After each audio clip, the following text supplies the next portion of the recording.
देवता के लिए लिखा है। देवता कौन होता है?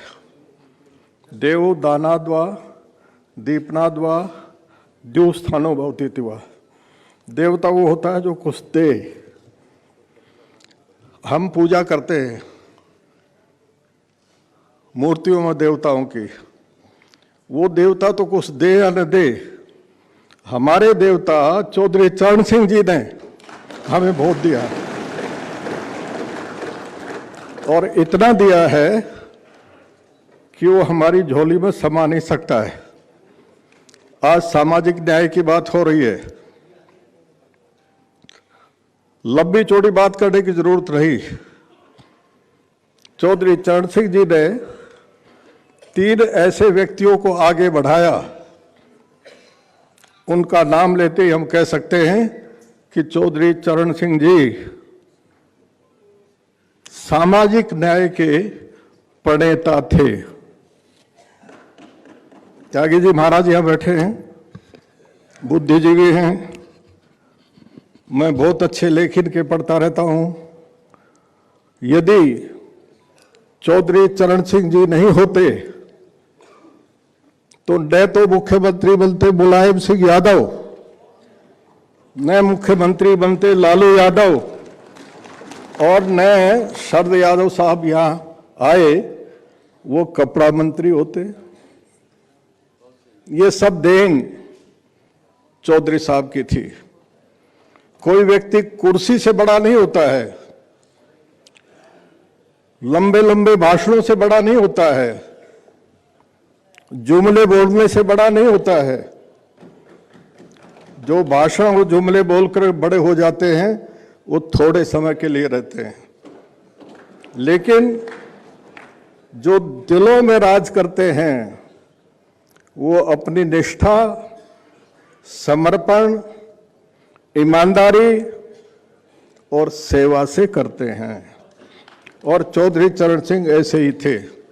एक छोटी सी घटना मैं बताऊं, और उससे पहले मैं माननीय भाई जयंत जी को बधाई देता हूं और आप सब से उसका आश्वासन चाहता हूं कि आज जिस तरह से जयंत चौधरी जी बोले हैं, हमें विश्वास हो गया है कि वो चौधरी चरण सिंह जी की विरासत को बहुत आगे ले जाएंगे।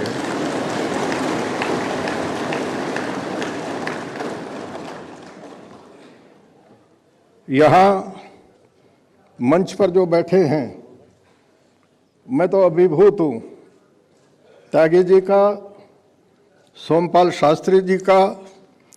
और जब जयंत चौधरी बोल करके बैठने लगे तो शायद आपने नोट किया होगा, सोमपाल शास्त्री जी उठे और प्यार से चुम्बन किया, आशीर्वाद दिया। इससे हमें विश्वास हो गया है कि जयंत जी बहुत आगे बढ़ेंगे। और ऐसा समय भी आएगा जब भगवान की कृपा से और आपके सहयोग से वो प्रधानमंत्री ही नहीं, प्रधानमंत्रियों से भी ऊंचे जाएंगे। चौधरी चरण सिंह जी का लोगों के दिल में कैसे राज था, एक छोटी सी घटना आपको बतलाता हूं। जाट कॉलेज रोहतक में एक सभा हो रही थी, 2.5-3 लाख लोग उसमें बैठे थे। चौधरी साहब बहुत लंबा बोलते थे, इकोनॉमी के आंकड़े बहुत देते थे। एक बुजुर्ग जो सबसे पीछे थे, वो अपने डोगे के सहारे, योगेंद्र यादव जी खड़े थे, थक गए, बैठ गए, बैठे बैठे भी थक गए, फिर उठे और अपना डोगा कूल्हे पर लगा करके फिर खड़े हो गए। फिर थक गए तो कहने लगे, अरे ये कौन है, काय काय कर रहा है, बैठा दो इसको। उनके साथ में एक दूसरे आदमी खड़े थे, उन्होंने कहा, अरे क्या कह रहे हो, चौधरी चरण सिंह जी बोल रहे हैं। तो एकदम यू टर्न किया उस आदमी ने और कहता, अरे इतनी अच्छी बात उनके सिवाय और कौन कह सकता है। ये दिलों पर राज करने वाली बात है। आज बहुत सारे साथियों ने कहा कि इमरजेंसी से भी हालात ज़्यादा खराब हैं। नहीं है तो हो जाएंगे, ऐसा समय आ रहा है। आपने शायद पढ़ा या नहीं पढ़ा, अभी रिसेंटली एक किताब आई है, उस व्यक्ति ने लिखा है कि मुसोलिनी, हिटलर आदि आदि जितने भी तानाशाह हुए हैं वो पहले बहुत गरीब परिवारों से आते हैं। हमारे माननीय त्रिलोक त्यागी जी भी जानते होंगे इस बात को। फिर वो आहिस्ता आहिस्ता सत्ता प्राप्त करते हैं और फिर सत्ता पर जब बुरा कब्जा हो जाता है तो वो फिर तानाशाह रूप में अपने आप को परिवर्तित कर लेते हैं। माफ कीजिएगा, यही होने जा रहा है। और यदि आप हम सब मिलकर उसको नहीं बचा पाए तो आने वाली पीढ़ियां हमें गालियां देंगी। समय ठीक नहीं है। यदि भाई जयंत चौधरी जैसे नौजवान आगे आकर के कमान संभाल लेंगे तो देश बच जाएगा, नहीं तो क्या होगा उसकी कल्पना भी नहीं की जा सकती है। आज क्या है,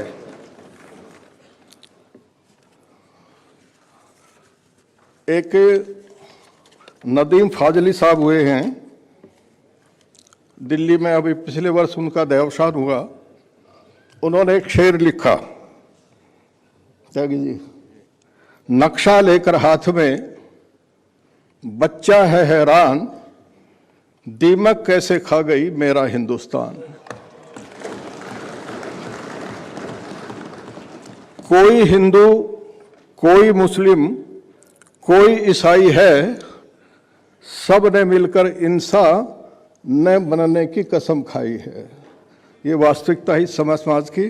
और इसे यदि इस पर हम कुछ नहीं कर पाए तो अच्छा नहीं होगा। ज़्यादा लंबा नहीं बोलूँगा। शेर या श्लोक थोड़े में ही पूरी बात कह देते हैं। दो शेर और बोल रहा हूँ मैं। मस्जिद की मीनारें बोली, मस्जिद की मीनारें बोली, मंदिर के कंगूरों से, बचा सको तो देश बचा लो मजहब के लंगूरों से। ये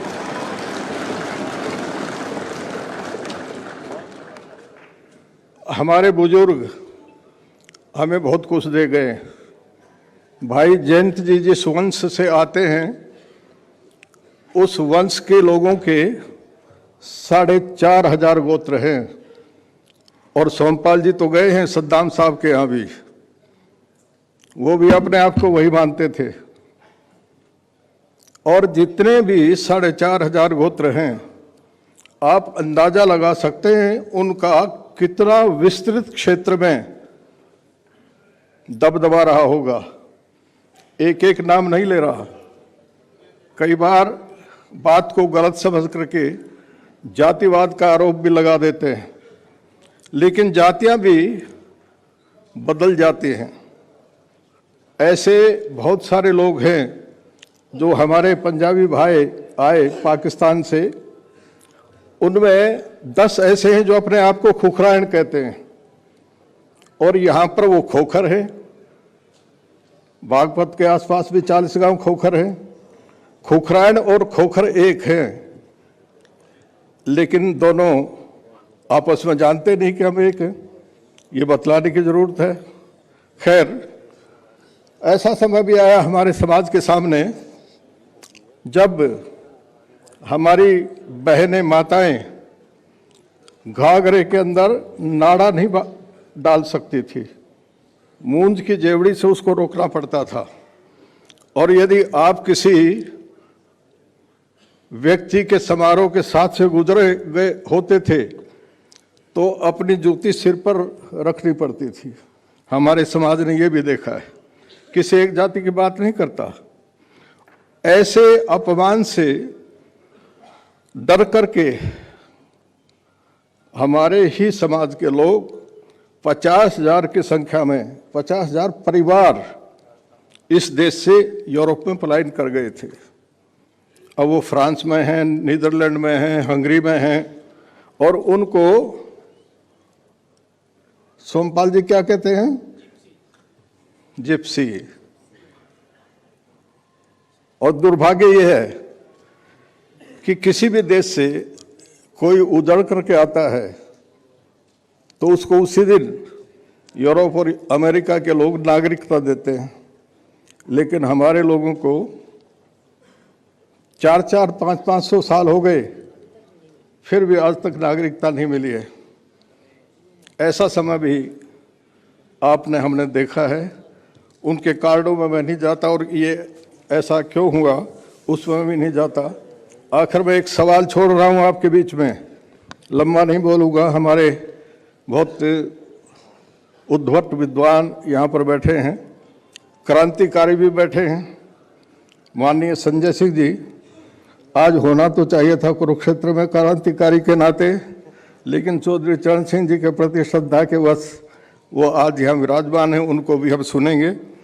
सवाल एक छोड़ रहा हूँ, और वो मैं अकेले जयंत जी के लिए नहीं, मेरे लिए भी है वो सवाल, आप सबके लिए भी है वो सवाल, और उसको गंभीरता से आप लेंगे तो शायद कोई रास्ता मिले। और वो सवाल है, यह माना कि बड़े आपके नामवर थे, यह माना कि बड़े आपके नामवर थे, सखावत के पुतले सुजायत के घर थे, मगर यह तो देखो कि तुम आज क्या हो। फेसबुक और यूट्यूब के बाद अब आपका पसंदीदा चैनल न्यूज़ 18 डेली हंट पर भी फॉलो करें।